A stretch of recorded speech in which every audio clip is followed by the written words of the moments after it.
Welcome back to Amateur Radio World, and this week you can see we're going to be doing another dry erase video. My previous teaching video did quite well, so I figured I'd make another one about a different topic. And this one, as you can see by the title, is going to be about electrical basics.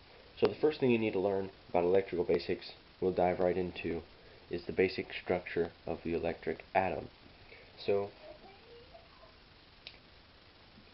what that looks like is this.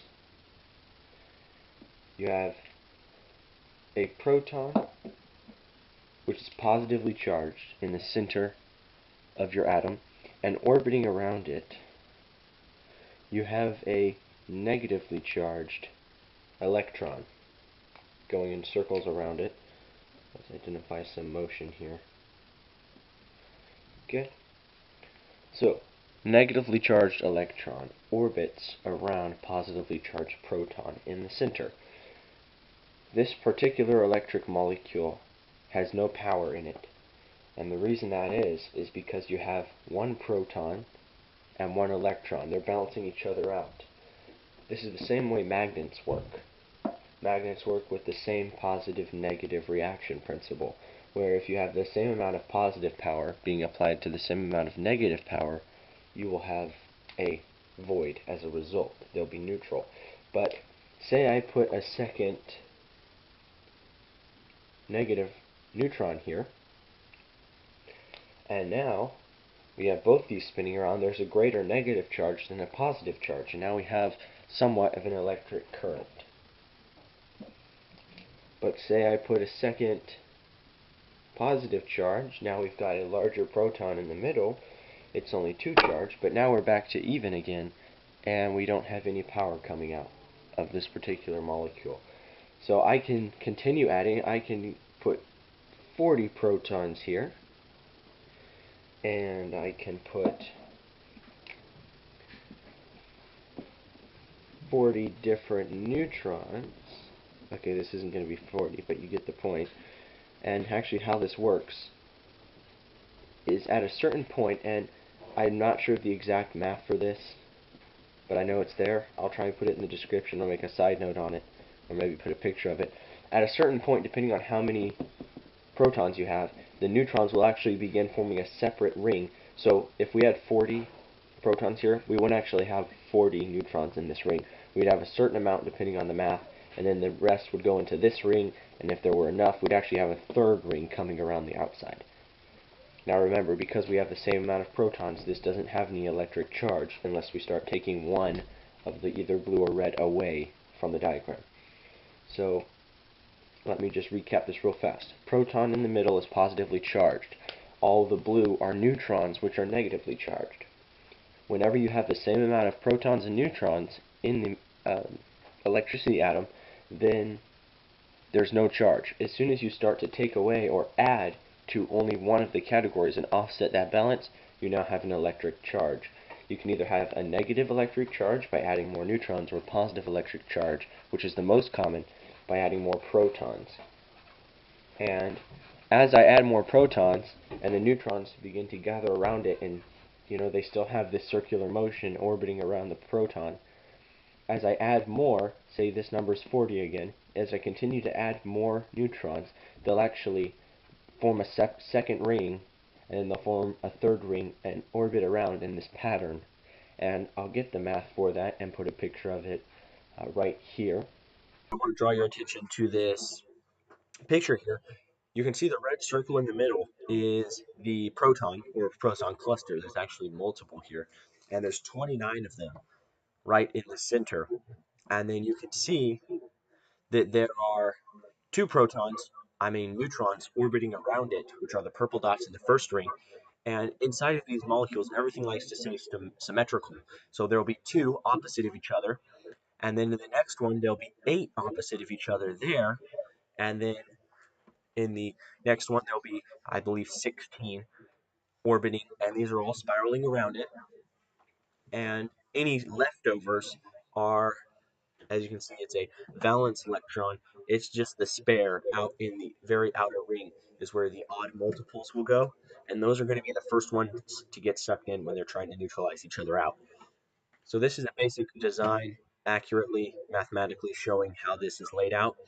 Now, different types of material actually um, have different arrangements. So I'll show you one here. This is for a certain type of material, and here's one for a different type of material. You can see the arrangements are slightly different to make up that molecular structure on each one. So I just want to bring that to your attention real fast. So that's that. And now let's talk about the different types of electricity and their components. Okay, so now we're going to learn about the different electrical units. First up on the list is volts, abbreviated V. Voltage stands for a difference or a potential in electrical charge. So what this means is that if I have a neutral electricity atom, remember that would be matching number of protons and neutrons, there's no voltage there at all whatsoever. As soon as I add or take away from a specific group and off balance those, the result is I have neutrons. Let's just say these are neutrons. Okay? I have these neutrons trying to pull inward towards the center proton. And they're trying to go in towards that proton to re-enter a neutral state. And that is when I get voltage.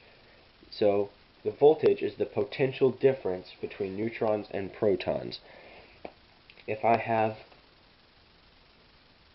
a proton, and we'll just label this as a proton 2, I'm writing from way off to the side so the camera can sit right on front, so let me come over to that side while I draw this.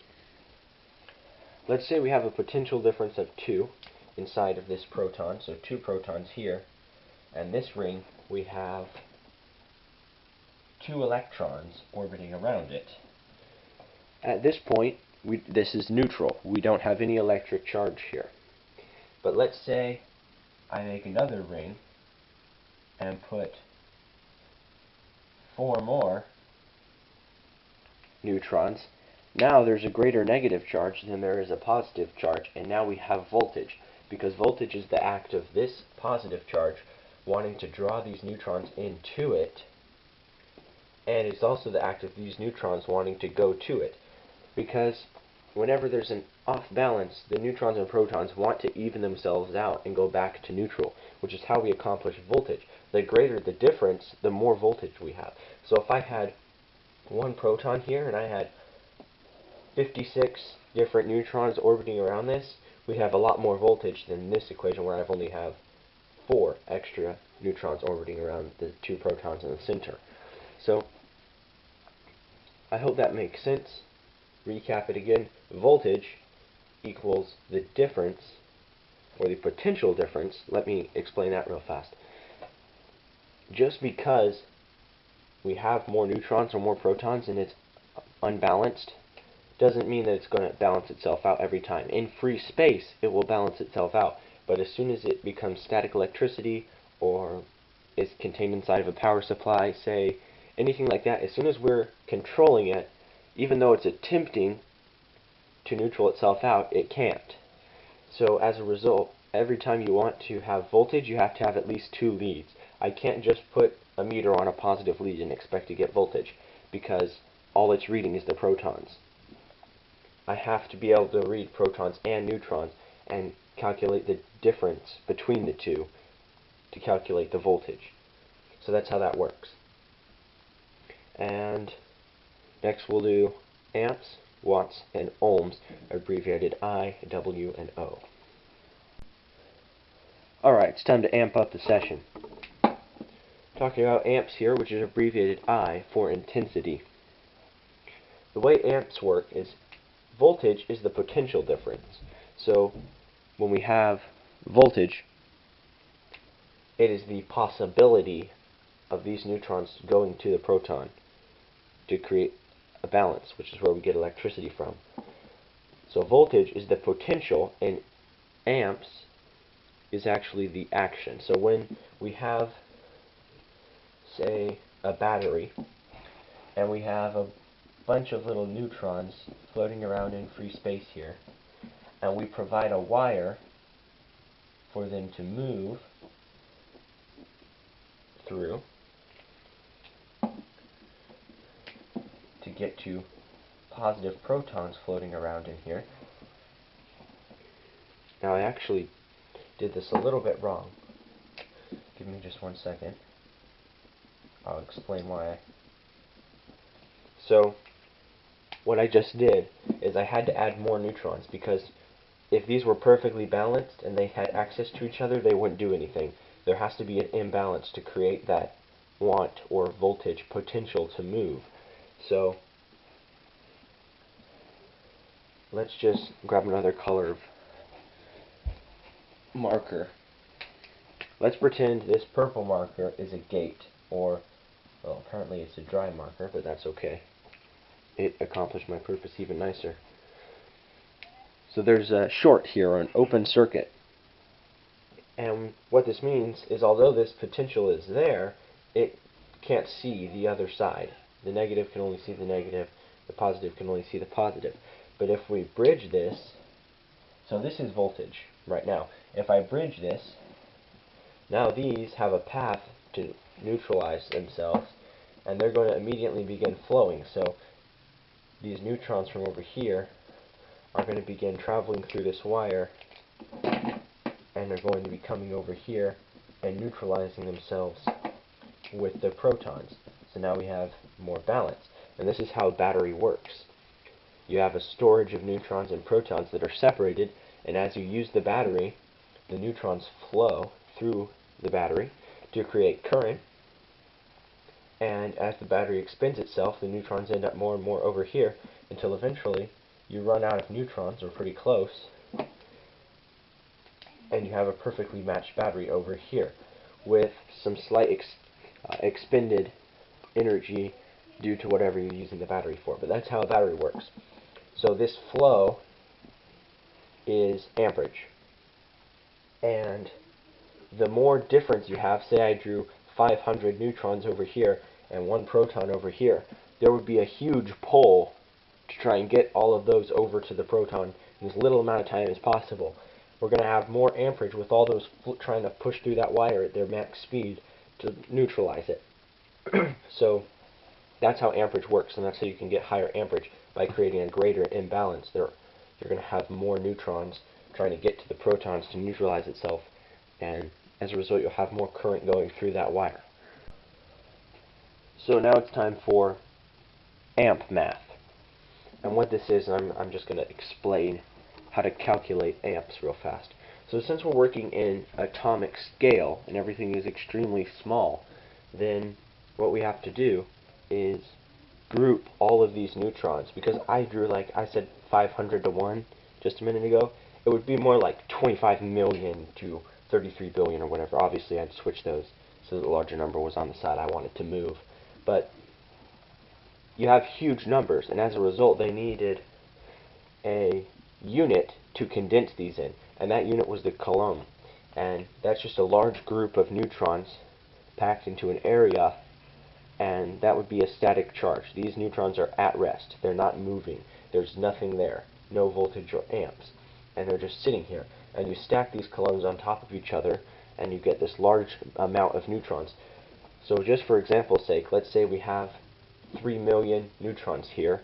Instead of saying, okay, so to calculate the math in amps, we need to take 3 million, move it over here, divide it by this. No, you just condense these into larger units called coulombs, and they're not exactly equal to 1 million, but that's just an example.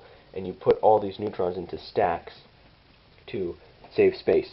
So the way you'd calculate amps, in motion, is you would calculate I, which is amps, equals Q, which is the amount of coulombs, divided by the time it takes to move from one point to the other. So let's say, and this might not make sense right now, you might say, oh, speed of electricity is the speed of electricity. But when we get down here to ohms, you'll see why this can be important. So we have to figure out I. So let's say we have 10 coulombs of power. So let's get rid of Q and replace it with 10. And it's taking us, let's say, because we have a lot of resistance and we have a far way to go, let's say we have 10 coulombs of power stacked here, so I'm using red. I should be using blue, but whatever. Alright, we have our 10 coulombs, and we need to get all of these over to this side in order to power our radio, let's say. So to figure out how many amps we're going to be able to achieve from this is we take this 10 and we divide it by how much time it takes to get from point A to point B. Point A is static mode where there's no charge. Point B is neutralized mode where they've collided with the protons and done their job and are now orbiting freely. So let's say it takes 2 seconds to get there because of our distance and resistance. Now we divide this, we get 5, so I equals 5. So we have 5 amps of charge by moving 10 coulombs in 2 seconds. We get 5 amps from that. So a simple equation, and that will always tell you how many amps you are able to achieve from a certain amount of neutrons or protons. So let's move on to watts, which most of you radio operators automatically think transmitting, and most of you non-radio operators automatically think, alright, what's up? Okay, time to learn about watts. Watts are pretty simple, and they'll only take a quick minute to describe. Real fast, I want to correct this. I wrote O here. The symbol for ohms is actually R, standing for resistance. My mistake. Oh my. Okay. So let's learn about watts. Watts is the amount of power that can be created. So, voltage is the potential difference.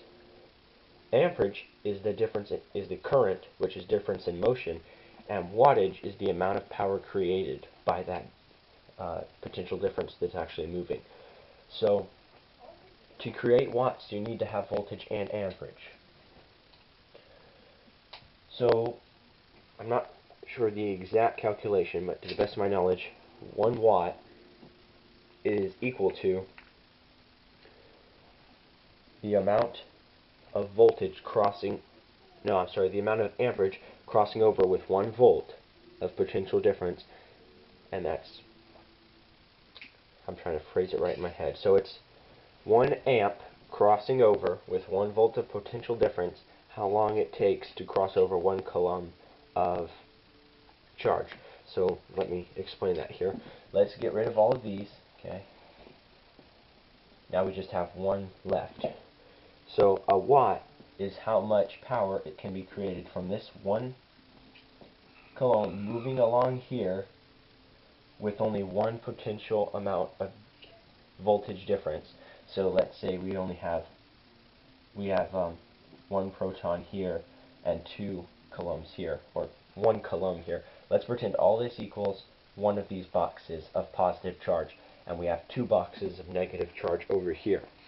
A watt would be how much power can be created by the neutralizing effect of one of these boxes moving over to here in 1 second. And that's what a watt is. Sorry, that took me a little while to formulate how to say that properly. So a watt is very simple, and on a light bulb, the more power you have running through at a faster speed, the more power can clearly be generated. So a simple equation to figure out how many watts you can have is your volts times your amps. So V times I equals W. Volts times amps equals watts, and you can very easily figure this out all the time. So let's say a 100 volt light bulb with 10 amps going through it. How many watts does that light bulb put out? Puts out 1,000 watts. I've never heard of a light bulb that takes 10 amps. That was just a quick example. So that shows you how that works. Watts are very simple to understand. So now we're going to talk about ohms, which is abbreviated R, not O. Sorry about that. And also, let me stop real fast. This is my first time making an electricity video. There is so much more I can talk about. I can talk about the difference between AC and DC. I can talk about capacitance, inductance, all kinds of stuff. So I'm planning on making more electricity videos in the future. Do comment which types of electricity videos you want to see first, because I am not going to make these too often, maybe just 1 a month or something. So if you have one that you're specifically wanting me to teach about, comment what category you want me to talk about, and I'll make sure to do that category next. So we can get a little bit of a queue built up, because if you guys don't comment anything, I'll just do whichever one I'm most knowledgeable about at the time. But if you have one that you specifically want to learn about, I'll learn up on that and make a video on it and explain it for you guys. So if you want to know the difference between AC and DC, let me know. You want to learn about capacitance and inductance, let me know. I'll make a video on those next. So do comment which types of electricity videos you want the most. So now it's time to learn about ohms. So let's talk about resistance. The basic unit of resistance is the ohm. 1 ohm is equal to 0.24 calories of heat being generated when 1 amp flows through a piece of wire for 1 second. Let me break that down for you. We have here a 1-foot piece of wire. We have here 1 amp flowing through it for a time of, that looks like 1-2, but it's actually 1s, 1 second. And the amount of heat generated by this motion is 0.24 calories. That is 1 ohm of resistance. To calculate ohms is pretty simple. You just have to take your voltage. It's the exact opposite of doing watts. So instead of doing voltage times amps, you do voltage divided by amps. So you can also do watts divided by I2. And for those of you who are sketchy on your math, these two equations are pretty simple. Let's use the same light bulb example. We have 100 volts and 10 amps. So in 100 volts and 10 amps, there should be an approximate resistance of 10 ohms. Come over here. Now we were able to deduce that we have a 1,000 watt light bulb here, so we'll put 1,000 in for here, and we know we have 10 amps, so I to 2 would be 10 times 10, which is 100. So now we have 1,000 divided by 100, and we get the same answer as over here. So both these equations are ways of accomplishing the same thing, determining your approximate resistance without knowing ohms, and in case you don't know your watts or your volts, you can still determine based on this information. So a little bit more on ohms. Wire has an approximate resistance of 0.01 ohms per foot. So you need to create 1 ohm of resistance using 14 gauge copper wire. You'd need to create let me do the math just real fast. You would need 100 feet of wire to get 1 ohm of resistance. Copper wire is extremely low resistance, and the reason for this is because all substances have a certain amount of protons or neutrons in free space floating around inside them, knocking against each other, doing nothing. Static charge. So copper wire has a lot of these neutrons. Let's just draw a piece of copper wire here. This is very big for a piece of copper wire, but it'll serve our purpose. Copper wire has lots of little neutrons floating around inside of it. So if we hook up a stack of negative coulombs here, and we hook up a stack of positive coulombs here that's smaller than this, all the neutrons are going to want to flow to that. And since there's already so many neutrons in here, it's very simple to get everything moving in this direction. Low resistance.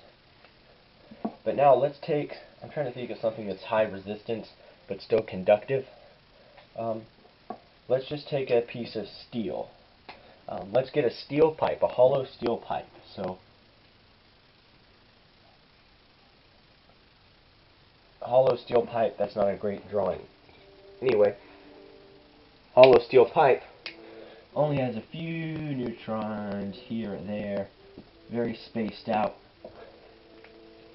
And now this is another more complicated topic for the future, but you also have skin effect because there's air flowing inside of that pipe, and they're forced to move around the outside in a circular pattern. So now if we hook up a positive charge here and a negative charge here, we're going to have a lot more resistance. There's not as many free neutrons flowing through here, and it's going to take more effort to get everything moving in this direction.